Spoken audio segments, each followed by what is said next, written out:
goodness me. That's a lot of money. I bought it at a local auction rooms just a few weeks ago.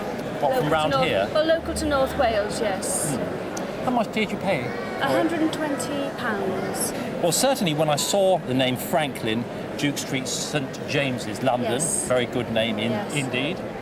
It's a sautoir. This is what they're called. Sautoir. Sautoir, and it would have been worn as a long necklace round the neck, and the ends of it would literally extend down right the way to the waist. Yeah. And they were very popular from about 1895, particularly through to around about 1905.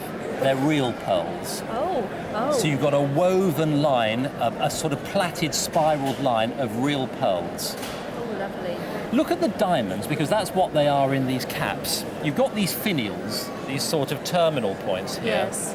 They look like little caps, but each of the lines are set in silver with tiny, tiny diamonds, rose-cut diamonds. Rose-cut ones. Right. And then each of these sort of terminals suspends at the bottom a series of rubies. They're all set in gold. Yes. Alternating with little cubes. That's right, And each yes. of the cubes is individually set with more tiny diamonds. Diamonds, right. And then suspended at the end of the last ruby is yet another tassel terminal with more diamonds in the cap, all silver set, by the way. Yes. And then a series of real pearl fringe drops.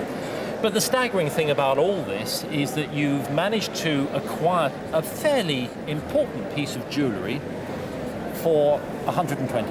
Yes. Because I think that if one was selling this, it would probably make £3,000. Oh my goodness me. That's a lot of money. As far back as I can remember, it's hung on the wall of each one of the homes that I've lived in. And you adore it?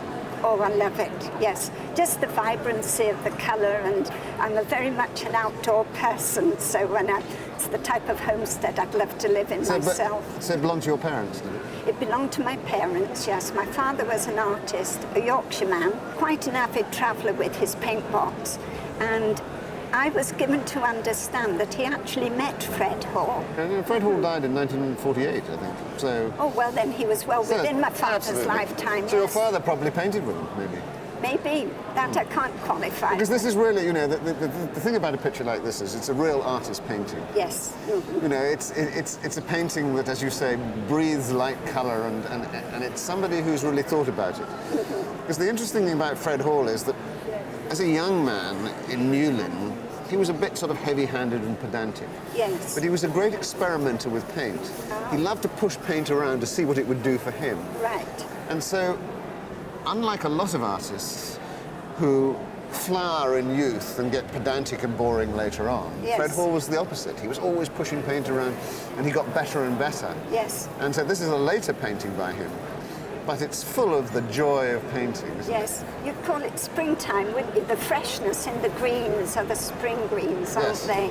Yes, and I love the way he's captured the sunlight on the hedge on this side and the roof and the wall.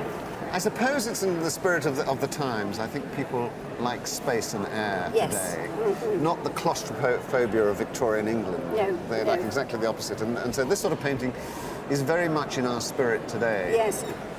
And so because it's a popular painting, I think it would do very well today. Really? Well, I would say probably around sort of £8,000 to £12,000. Really? Oh my.